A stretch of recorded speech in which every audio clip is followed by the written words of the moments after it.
lie? Is it okay to fabricate information? Is it actually okay to create a lifestyle and a worldview that is based on a complete fiction? Well, that is what has happened as a result of the theory of evolution, which has largely been discredited by real science.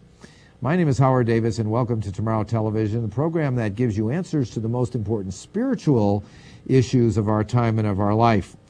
Whether or not the theory of evolution is true or false is really at the very crossroads of two kinds of thinking.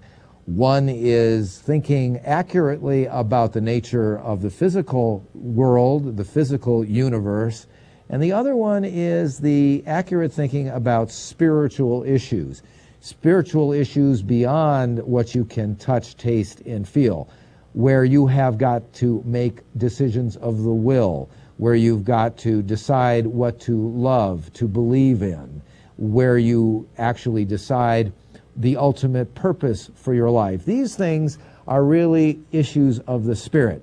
Evolution actually comes in and proposes to give you answers to both, but with no authority, it turns out, in either one.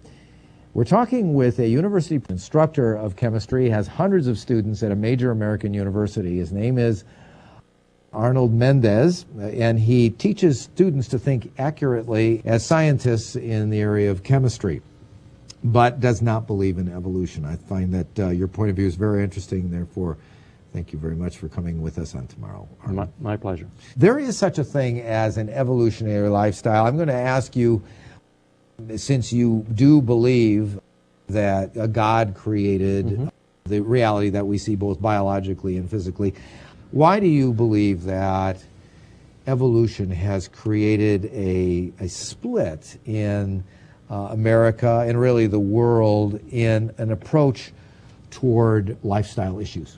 Well, evolution basically says that there's no God when you get down to the bottom line.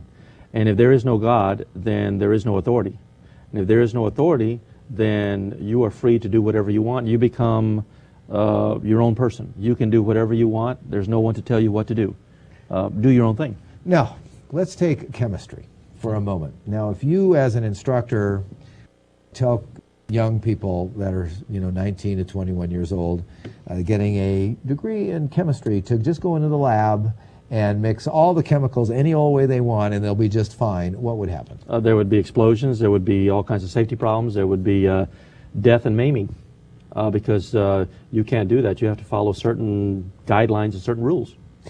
And would you say that evolution is a theory that really does breed an anarchy when it comes to deciding what you ought to do with your life in a way that it would totally be unacceptable in the lab in chemistry? Yes, and evolution, there's no rules. There's no rules. That's why society, many of the societal problems that we have exist because society as a whole has taken on the evolutionary perspective.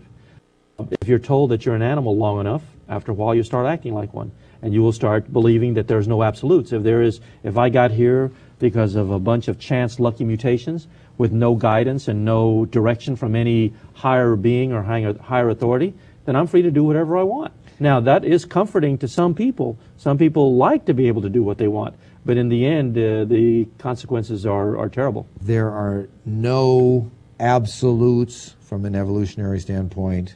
Absolutely? There's no absolutes. There are no absolutes. If you believe in evolution, there are absolutely no absolutes. So you can't sort of really believe in evolution and believe, but we have to have absolute rules that govern every human being. Now you have to understand, Howard, the layperson may not understand this, but the evolutionists do. The evolutionists understand that if you follow and believe the tenets espoused by evolution, that you can do whatever you want. There are no rules. Lay people, most